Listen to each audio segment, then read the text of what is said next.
तो अकेली वेंदी आहे? जी टैक्सी कराए वेंदसि।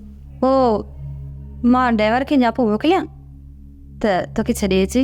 ड्राइवर खे तव्हां बसि अस्पताल लाइ चओ, नौरोज़ खे ॿुधाए हली वेंदसि। इहे न कर फिज़ा, नाराज़गीअ जे लाइ माज़रत। मूंखे शर्मिंदा न कयो, नाराज़ न आहियां, मसइले जे करे हिते रहण बि मुनासिब न आहे। ठीकु आहे, सुणी अचे त मां हुनखे चवां थी। बिस्मिल्लाह साइण तो यादि कयो ऐं आउं अची वियसि।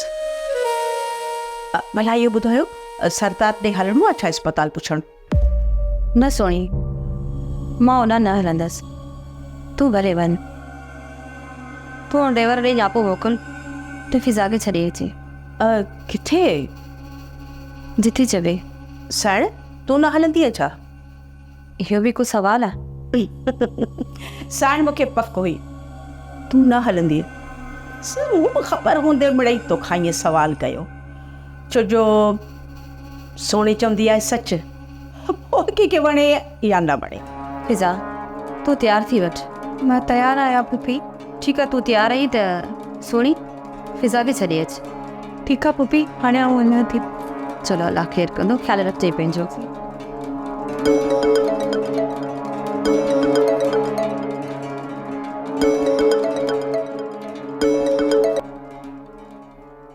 हेलो। बेसाब बुत फिरंदो थो वतां। छा मतिलब जानी? मां कुझु कोन सम्झियसि। मुंहिंजो साह हवेलीअ में क़ैद आहे, बाक़ी मां त बोतो आहियां। नवाज़, मूंसां बि इहा ई हालत आहे। मूंखे सभु मालूम आहे साइण। बसि पंहिंजो ख़्यालु रखंदो कर, ऐं हर हाल में मूंखे तूं ई खपी।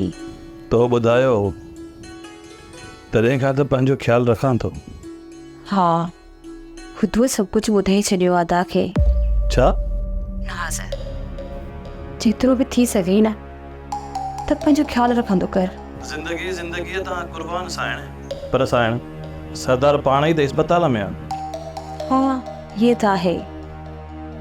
हर माण्हू पंहिंजी नियत पाण ई लोड़ींदो आहे। ठीकु आहे, ओके ओके जाने, ख़्यालु रखिजी पंहिंजो।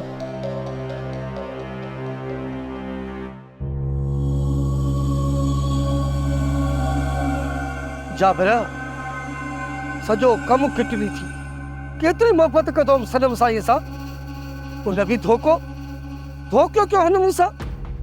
हाणे कंहिंखे बि बख़्श कोन कंदुसि, कंहिंखे बि बख़्श कोन कंदुसि मां।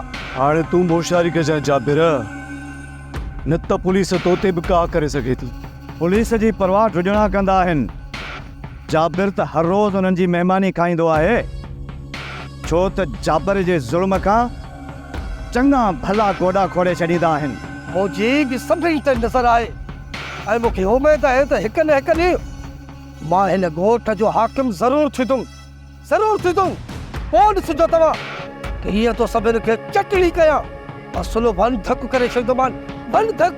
यारे मौला, जिन बि मुंहिंजे अरमाननि जो खून कयो आहे न, अजब पाए थो आहे। कंहिंखे बख़्श कोन कंदुमि, सभिनि खे असुल बंधक कंदुसि, बंधक। पहले सनम साईं, इन बि मुंहिंजी मोहबत खे निजात धोखो कयईं मूंसां, धोखो कयईं।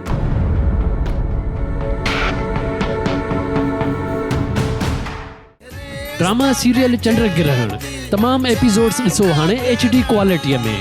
विज़िट करियो असांजो YouTube channel Sindh TV HD drama. Subscribe कयो असांजो official YouTube channel Sindh TV HD drama. ऐं वधीक अपडेट लाइ बेल आइकन खे क्लिक करियो।